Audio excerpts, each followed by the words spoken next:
For Creamer Media's Polity, I'm Shannon de Rehove. I'm at the Institute for Security Studies in Pretoria to meet with Johan Burger, who is discussing the new National Police Commissioner. Was the appointment of Riah Phiyega as National Police Commissioner surprising to you? If so, why? Well, it came as a big surprise, I think primarily because, you know, she clearly has no policing experience, no background in policing, not even academic study in relation to criminology or policing, you know, scientifically. So there's no way that she fits the profile of a police commissioner.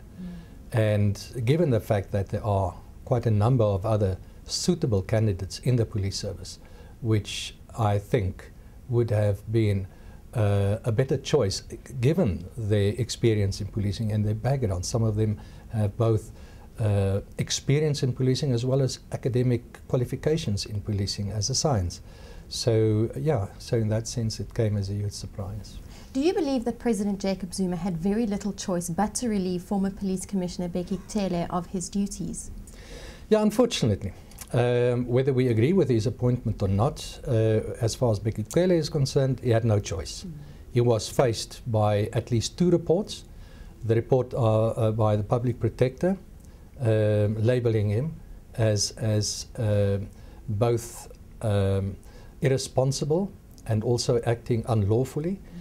And of course then the report by the Board of Inquiry that was instituted by the President after he received the report of the Public Protector, and going even a little further by recommending that the President consider investigating possible criminal charges against Bheki Cele. So faced with those two reports, and of course there's been some history of Bheki Cele's public utterances that also landed him in trouble over the whole period of his occupying that position. So yeah, the President, I think, had no choice really but to remove him from that office. What do you think Zuma's decision to appoint a civilian to the National Commissioner position says about the leadership of the South African Police Service? Looking at it from that perspective, I think it's a huge indictment against the senior officers in the police service. If you consider the fact that there are more than 20 lieutenant generals in the police service, and most of these generals are highly experienced police officers. Some of them have been in those senior ranks for 15 years and more. And I do not believe for a moment that the President has information that we don't have, that all of them suddenly have been contaminated by corruption or other criminal conduct. If that is the case, then one would want to ask the question, if indeed there is such information, why is it that they still occupy those positions? Then all of them should have been investigated already. So I think it's a huge vote of no confidence in those police officers, and you can imagine being in their position what this appointment must say to them, that we are not trusted, the President has no confidence in us, and that includes the Minister of Police, has no confidence in any one of us. So a huge vote of no confidence in them, and you can imagine that if the political leadership shows this lack of confidence in the senior management of the police service, what kind of message does this send, firstly, to police officers generally, that if their leadership is not trusted, how can they trust them? And what does it say to the public? You know, the public must be wondering, what's wrong with those people? That none of them are considered good enough for that appointment. So all in all, I think a very serious indictment against the police management. Why do you think Nhlanhla Mkhwanazi was overlooked for the top job? What future does he have in the SAPS? Well, it's interesting. I think, to be fair to Lieutenant General Nhlanhla Mkhwanazi, I think the political leadership seriously miscalculated. I think when he was appointed initially to act as National Commissioner, he was taken from the more junior ranks of the police service. He became a Major General only in May last year. And he was appointed, I think, in October or November last year as Acting National Commissioner. He was appointed even before he was promoted to Lieutenant General. So he was junior in almost every possible way to those more than 20 Lieutenant Generals. And he was appointed above all of them to act as National Commissioner. So he's young, 38 years old, and he's extremely inexperienced in terms of senior management. He has a lot of experience in terms of operational policing. He's very good at that. And everyone who knows him speaks very highly of him in terms of his operational capabilities. But senior management is something completely different, something that you have to go through over a period of time to build that experience.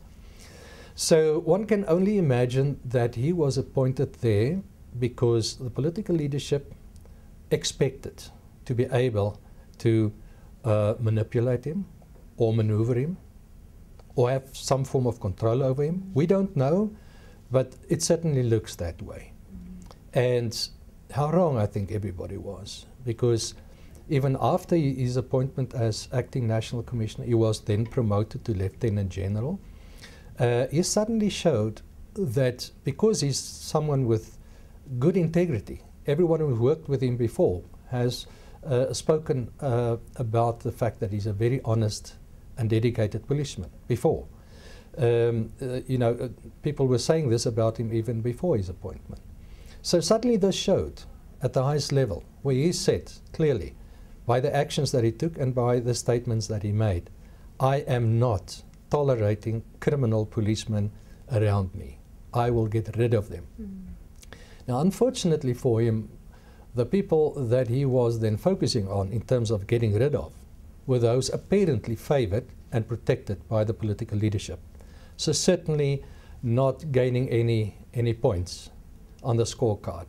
So I think he must have realized very, very soon that by conducting him in this way, taking a stand against corruption, against criminal conduct in the police service, he was certainly not favoring his chances of becoming a National Commissioner of Police.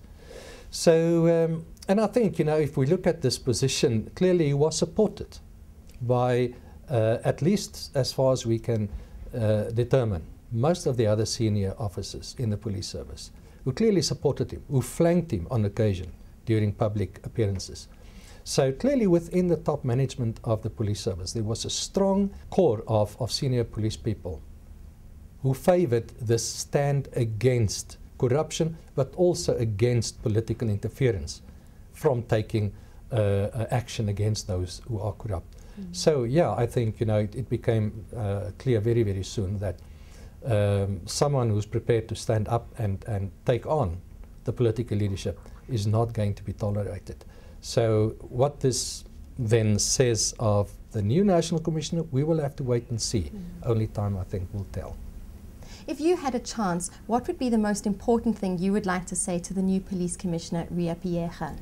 Well, there are a few things, I think, that I would say to the new National Commissioner. But first of all, of course, and she's committed herself to this in public, tackling corruption within the police service.